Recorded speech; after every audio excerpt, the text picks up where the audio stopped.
So ayun mga bossing, maulang gabi sa lahat. Diyos mio Marimar. So hanap buhay pa rin mga boss. By the way, dito kami sa Maynai, Cavite mga bossing. At sumama na mga boss. 1 year ago, na-avail nila sa atin tong CRV Gen 2 mga bossing na 2004 automatic transmission na super fresh in and out mga bossing.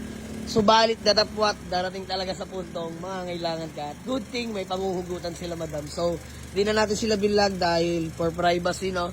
So yun lang mga boss, ma-share ko lang, inuwi na natin to CRV Gen 2 na automatic 2004. No issue sa paint condition, napakakinis pa mga boss. Fog lamps working, all lights working.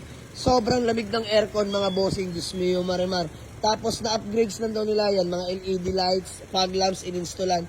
Tapos binila na ng bagong gulong sa likuran mga boss. Ayan, bago yan mga bossing. Tapos konting accessories. Tapos dashcam mga bossing, reverse cam, meron na rin daw yan. So flex ko sa inyo interior mga boss. All power na nga pala yan. Parang Popoy nagdadrive. Ano po? All goods? All goods. Ang lamig ng aircon. Sobrang lamig ng aircon. Ganda ng sounds to. And in-upgrade na rin pala nila touchscreen head unit na Bluetooth na. So leather seat mga bossing, no. Dito tayo sa back seat mga bossing and all power. Detailed na lang to. Kami na bahala mga bossing, no. Detailing na namin. Leather seat nga pala to mga bossing. Grabe. Lamig ng aircon po. Lamig ng aircon, no. So mga boss, na-deliver ko to 1 year ago. Grabe, parang walang pinagkaiba. Yung status na sasakyan, gano'n na gano'n talaga. Makina, aircon, tranny, wala tayong pag-uusapan. Sobrang smooth pa rin manakbo. Walang kalampag mga bossing. All stock lang to. Pero pogi pa rin. So, yun. By the way, convoy natin si Buknoy. Ang matampuhing D-Max. Pick up natin mga bossing.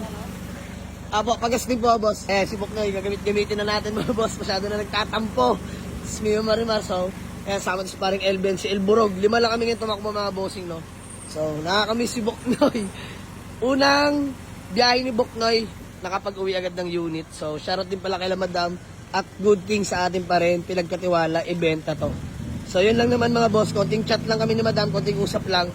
Tinakbo ko agad dahil urgent kailangan nila ng cash mga boss. So, maraming salamat kay madam at sa kanyang mister. So, yun lang mga boss. Biyahe lang kami.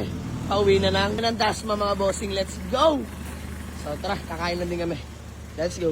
Mga bossing, kakagaling lang sa sakit. Naulan na naman. Pero kasama sa anak buhay natin yan. Let's go, Buknoy!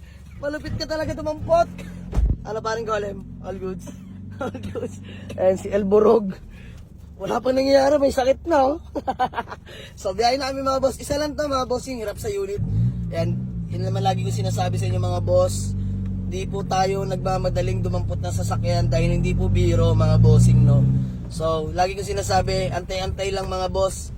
Meron at meron naman darating dyan, wag lang magmamadali. Kung hindi para sa'yo, hindi para sa'yo.